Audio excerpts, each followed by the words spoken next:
Maksud bersikap benar, tidak berdusta dari segi perkataan, perkhabaran dan perbuatan. Dalil nakli. Allah Subhanahu Wa Taala menjelaskan dalam firman-Nya surah Al-Ahzab ayat 70 yang bermaksud, wahai orang yang beriman, bertakwalah kepada Allah dan katakanlah yang benar.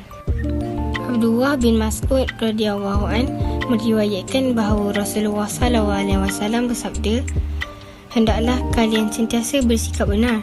Sesungguhnya benar itu membawa kepada kebaikan dan kebaikan itu membawa ke syurga. Seseorang yang sentiasa bersikap benar akan ditulis di sisi Allah sebagai seorang yang benar. Dan orang yang berdusta itu sesungguhnya dusta itu membawa kepada kejahatan dan kejahatan itu membawa ke neraka. Seseorang yang sentiasa bersikap dusta akan ditulis di sisi Allah sebagai seorang pendusta. Hukum bersikap benar adalah wajib.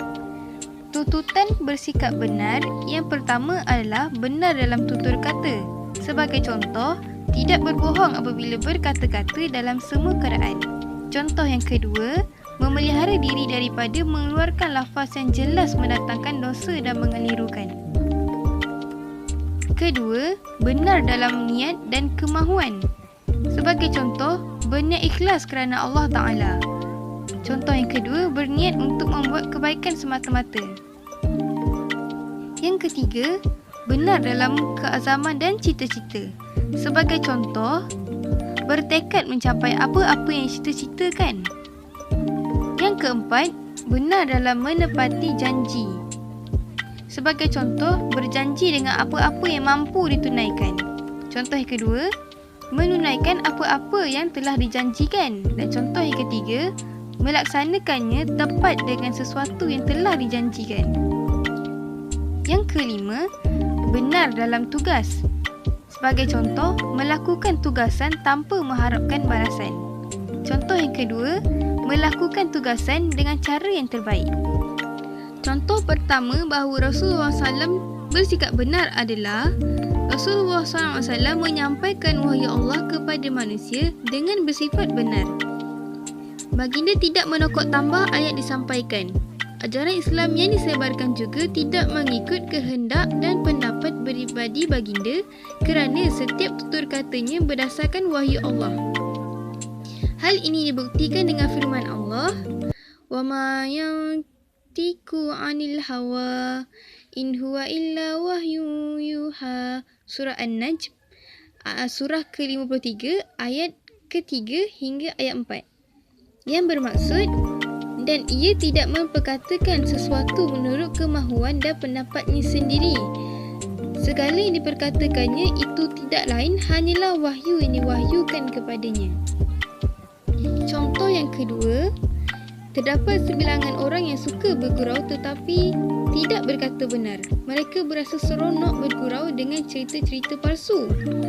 Rasulullah SAW juga pernah bergurau. Namun, baginda sentiasa bersikap benar walaupun ketika sedang bergurau. Al-Hasan radhiyallahu anhu menceritakan bahawa seorang perempuan tua telah datang berjumpa Rasulullah SAW supaya baginda mendoakannya masuk dalam syurga. Lalu baginda memberitahunya bahawa orang tua tidak akan masuk dalam syurga. Wanita tua itu terus berlalu pergi sambil menangis.